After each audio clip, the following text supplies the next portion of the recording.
Hey guys, welcome back with me again in this channel.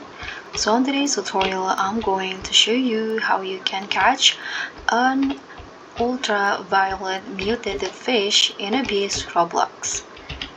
So in here, if you have fishing radar like this, it's easier for you to locate an ultraviolet one, or you can also just see the fish with glowing purple color like this.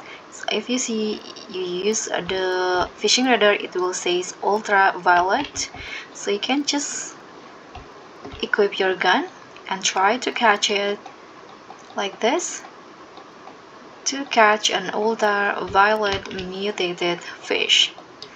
So that's pretty much all. Thank you so much for watching. Don't forget to like, comment and subscribe, and also click on the thanks. I'll see you on the next tutorial.